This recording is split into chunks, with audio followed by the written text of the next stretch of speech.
Athanasia by Oscar Wilde. To that gaunt horse of art which lacks for naught of all the great things men have saved from time, the withered body of a girl was brought, dead ere the world's glad youth had touched its prime, and seen by lonely Arabs lying hid in the dim womb of some black pyramid. But when they had unloosed the linen band which swathed the Egyptian's body, lo, was found closed in the wasted hollow of her hand a little seed, which swoon in English ground did wondrous snow of starry blossoms bear, and spread rich odours through our springtide air.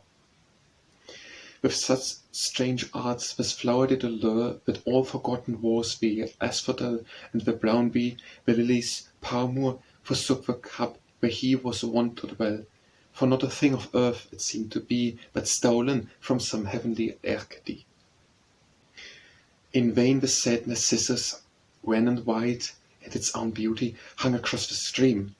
The purple dragonfly had no delight, with its gold dust to make his wings gleam. No delight the jasmine bloom to kiss, or brush her rain pearls from the eucharis. For love, it the passionate nightingale forgot the hills of Thrace. The cruel king and the pale dove no longer cared to sail through the meadow woods at time of blossoming, but round this flower of Egypt sought to float with silvered wing and amethystine throat.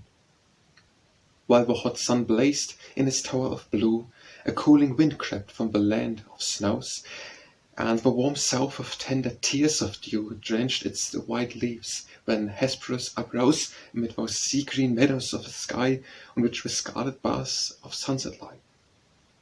But when our wastes of lily-haunted fields the tired birds had stayed their amorous tune, and broad and glittering like an arc and shield, high in the sapphire heavens hung the moon, did no strange dream or evil memory make each tremulous petal of its blossom shake? No. To this bright flower 1,000 years seemed but the lingering of a summer's day.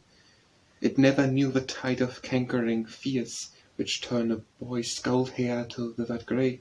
The dread desire of death it never knew, or how all folk that they were born must rue.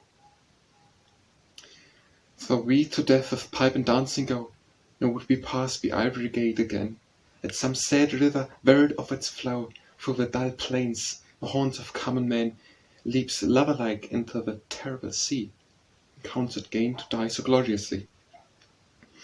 We mar our lordly strength in barren strife, with the world's legions led by clamorous care. It never feels decay, but gathers life from the pure sunlight and the supreme air. We live beneath time's wasting serenity. It is the child of all eternity. The woes of man may serve an ideal lay, no word hard fond hearers to enthrall, telling how Egypt's glory passed away, how London from its pinnacle must fall. But this white flower, the conqueror of time, seems all too great for any boyish rhyme.